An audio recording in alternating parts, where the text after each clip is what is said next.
All right, so I've talked about this over the years. You know, my aunt lived in New Orleans for over 30 years. At one point, she owned Dante by the river. She owned the deli across from it. Then she owned Cafe Atchafalaya, which is Atchafalaya now. Wonderful restaurant on Louisiana Avenue. And she lived on Lower Line, which is right up there by Tulane. And so, you know, I love New Orleans. But now I'm not like a diehard Saints fan, but I don't dislike. I like them. Well, Sunday I happened to stay in Starkville for the night, for the day. I don't usually stay on Sundays. I drive back. So I went to Spring Street Cigars. I got comfortable. I lit a cigar. And I was dialed into the Saints. And I was thinking, this isn't going to happen. And then I'm thinking at the end, okay, they're going to pull this thing out. And then they didn't. So we want to welcome in Mike Detillier on the Out of Bounds Show, ESPN 105.9 The Zone. Mike joins us on the Farm Bureau Insurance Guest Line, and this segment's brought to you by the Subway at Grants Ferry. Let them cater your next ball team's lunch or dinner or school function.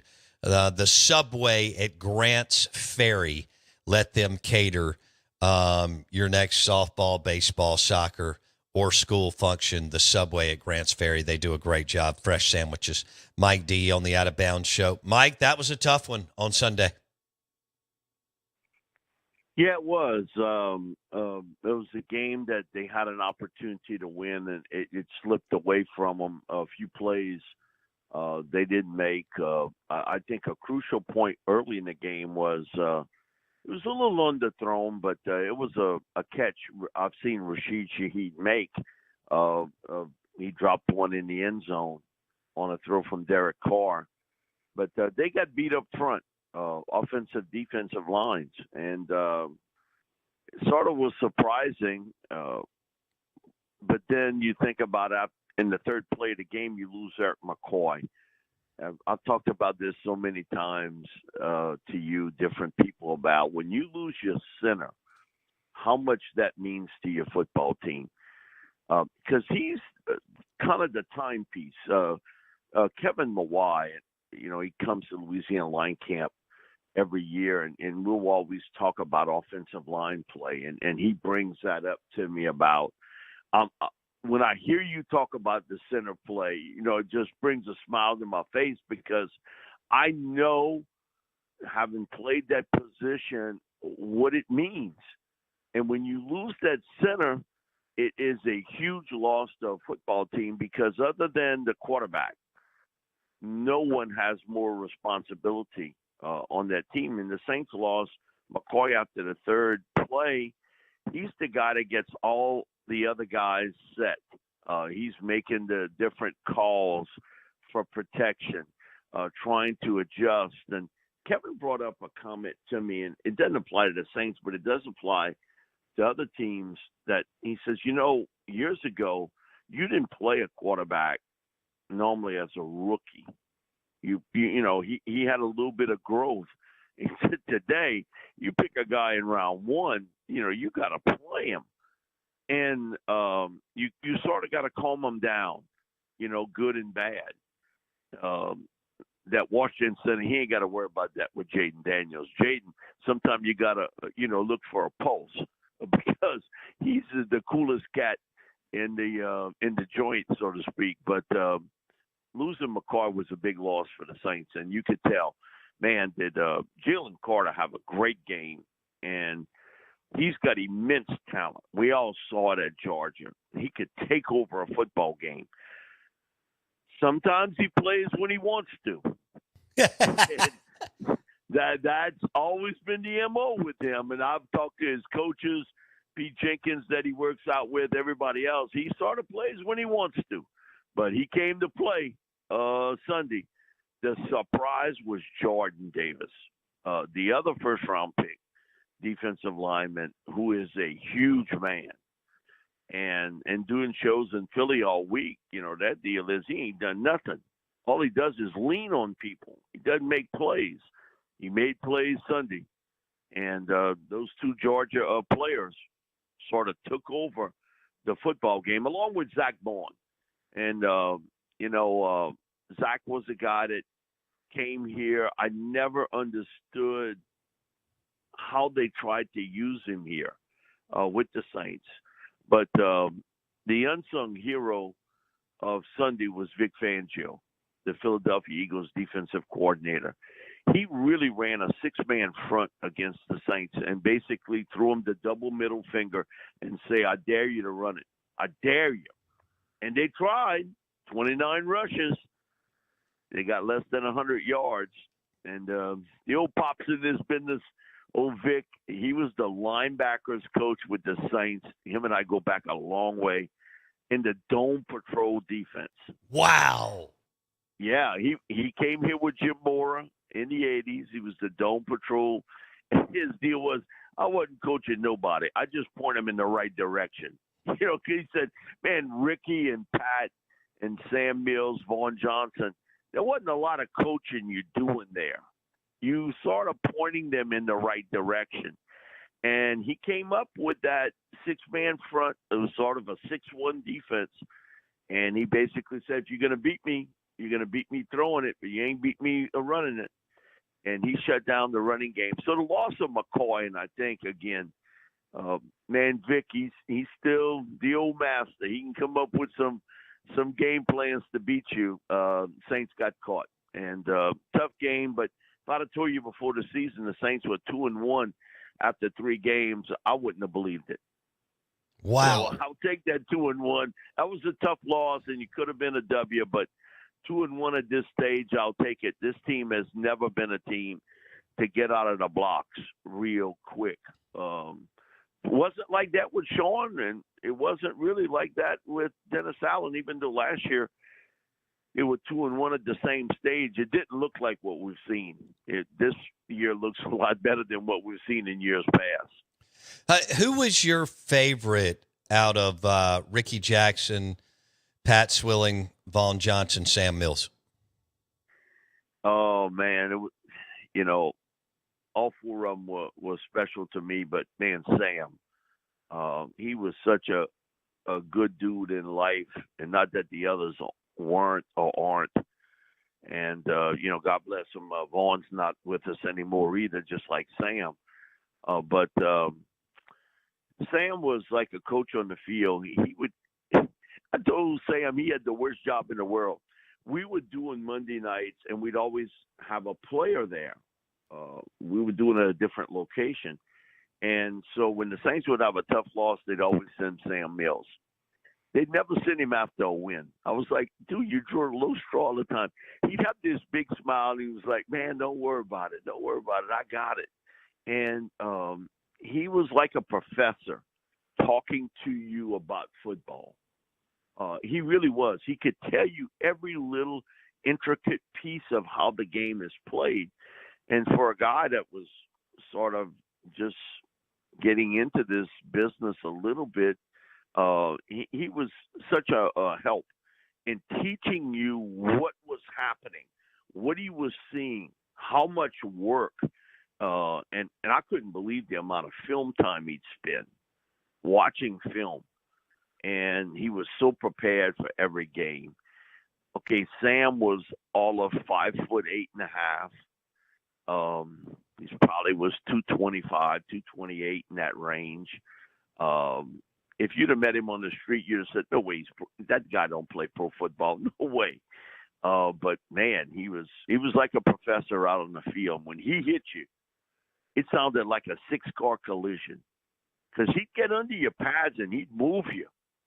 And while Vaughn was a much bigger guy in the middle, and Vaughn, man, he could pack it too.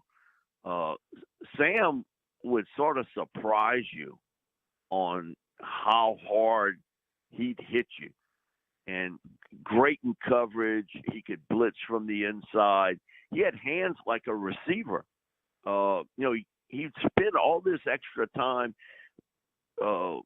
catching the football. He'd spend time every day because he said, I know I'm going to have a shot one day to do it.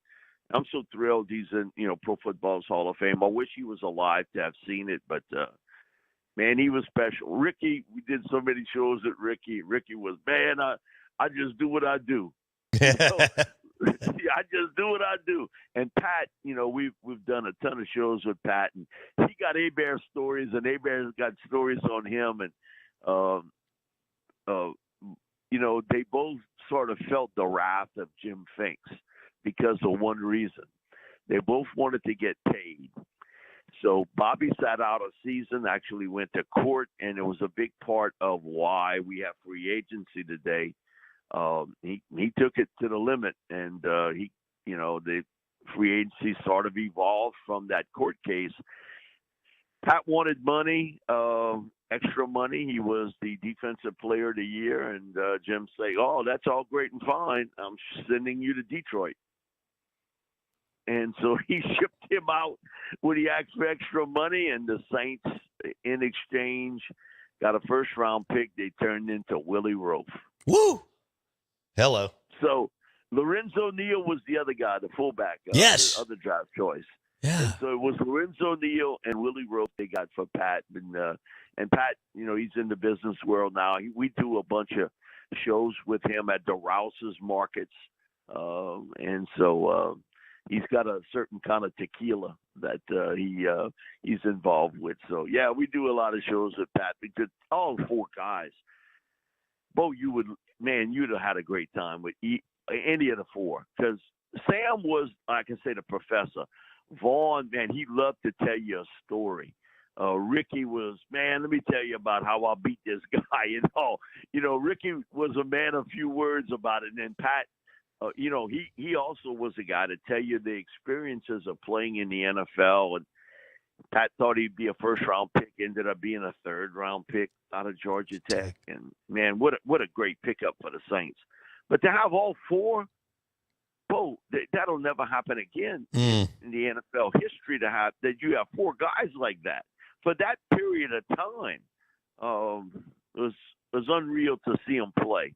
And how they all played off each other's strength. One helped the other. Ricky was Ricky. He got helped by Pat. Pat acknowledges Ricky getting so much attention it helped him. Sam would always say about, people were concerned about the other three. They weren't concerned about me, and so I made plays. And how they respected one another as teammates. To hear them talk like that at that time was just amazing. You don't hear a lot of that today. No. Mike Detillier, Saints Insider, WWL Radio TV, New Orleans. Before I get to Georgia at Bama, Saints at the Falcons. I guess they were playing with a little bit of house money going into this past weekend, but they need this one. Falcons are a good football team. How do they get this one on the road, Mike? Most likely both centers will not play in this game. Goodness. I think McCoy won't, and I don't think Dolman will. And who knows if McGrady will play, their right tackle for Atlanta. Kirk Cousins looked a little bit more solid in the pocket. He's never was a movement guy, but I thought, man, he was stiff as a board. The first game, he looked a little better in game two. I thought he looked a little better against Kansas City in a game that you should have won. Yeah, you had opportunities. You just couldn't finish the deal. Before the season started, I thought they would lose this game. I thought they'd split. Saints win the game in New Orleans, and Atlanta wins it in Atlanta. And normally my first impression is right, but you got to run the ball against Atlanta. And I think you see defensively that they're a better team because they got better players this year. You win because of talent. Talent helps you win.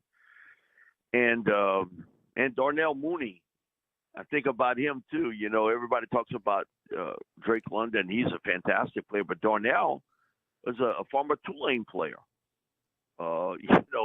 His speed, he's really helped out that offensive unit. They run the football well with Bijan, and they have a group of backs with Ray and the whole works. Man, the Saints got their hands full. And these are crazy games, but I've seen so many of them. They're all nutty games. Something happens crazy when the Saints play Atlanta. But before the season, I always thought if you could split here against Atlanta, everybody wants to sweep. Man, it's hard to sweep. But always thought they'd win each of them would win the home games against one another. And so, they may come out of this 2-2 after 4 games. Okay. Mike Detillier on the Farm Bureau Insurance guest line. Okay. Georgia at Bama. Who do you like and why? I'm going to lean toward Georgia, but a slight lean. I think the guy here is Milroe. I've said this before on so many other programs and on the show I'm on WWL. The guy that college football for me is the closest to Jayden Daniels is Jalen Milroe. He's got a lot of similarities in his approach to the game, his running skills. He improved as a passer. He's the key. He has a big game. Alabama wins. Georgia's defense gives everybody issues. But man, Carson Beck, he's in for a big game somewhere along the line. And this is going to be a tight game. I'm going to lean toward Georgia. My head tells me Georgia. My heart, to a certain extent, says, man, because in getting to interview and know Milroe a little bit, that he's going to have a big game.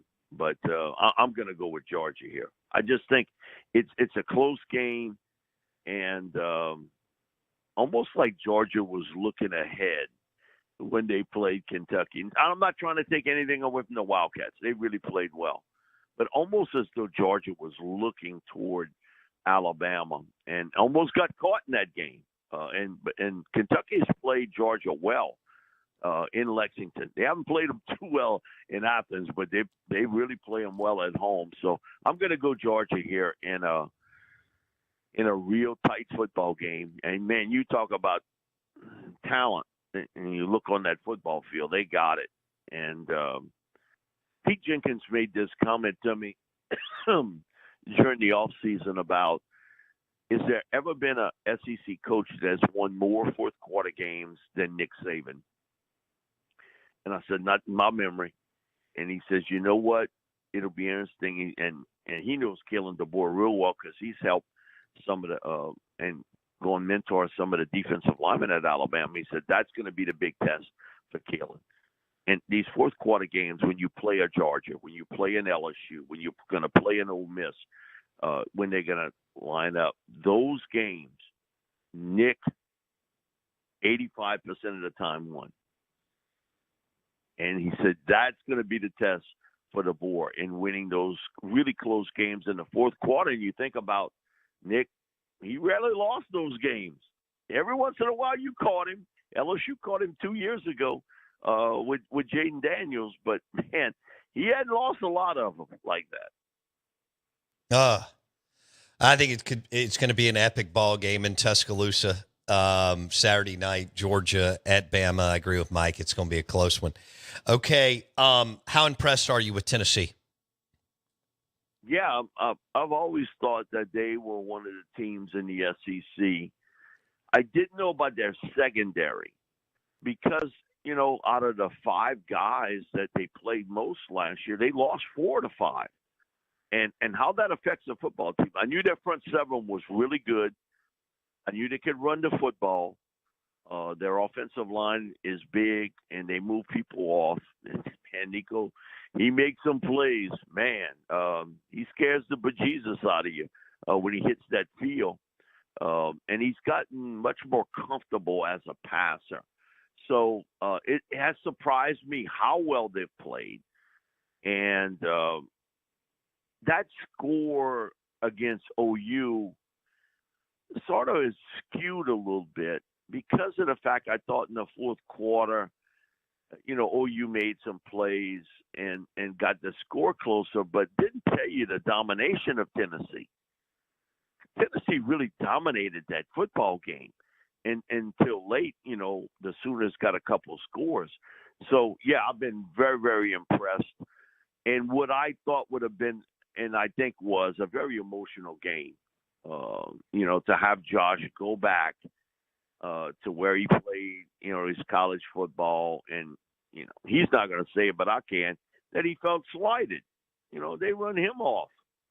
He became the scapegoat at Oklahoma for their offense not being as prolific as maybe it had been in years past. And then maybe it's the best thing to happen to him, because he was able to turn that around and head coach at Tennessee. And they've done a great job recruiting and also using the portal to catch players. And so I'm very impressed at how Josh has this team very focused, ready to play. And, Bo, what jumps out at me, how physical they are. Yes. Offensive, defensive lines. Man, you better pack a lunch because they smack you around. This is one of the more physical Tennessee teams I've seen in a while. Really physical. And you knew you would go through some growing pains with a young quarterback, that he's going to have some ebbs and flows. But, man, even in maybe a game he's not on, the physicality and the depth, which very few teams have in college football, up front along that front seven, shows at Tennessee today. Josh has done a really good job recruiting front seven defensively for the Volunteers. Everybody talks about his offense in the pitch and catch part of the game. His ability to run the football, he's always been great doing that. I think, in a lot of ways, like Kiffin, he doesn't get credit for, they run the ball a lot. Mm-hmm. Everybody talks about throwing the ball, but they run the ball as much as anybody. And their physicality up front, that front seven defensively, defensive line depth, talent along the defensive line, linebacker, was very impressive against Oklahoma. We'll leave it there. Mike D, Saints at the Falcons, Georgia at Bama, and I think we may have a couple of sneaky games. We got A&M and Arkansas on a neutral field. They love to have a great game. And Oklahoma and Auburn are in desperate need of a W. Mike D, have a great week, my man. See you, buddy. Thank you, Bo. Appreciate it. At Mike Detillier on Twitter, our Twitter feed. At Bo Bounds, brought to you by Superior Foundation for all your foundation repairs. Superior.ms. The show is brought to you by Ron Drew at United Country Southern States Realty. Are you looking to buy hunting land? That beautiful piece of property. This crew knows where to find it. They say they sell millions and millions of dollars worth of recreational and hunting land. Call Ron Drew today, 601-594-2279. Ron Drew with United Country Southern States Realty.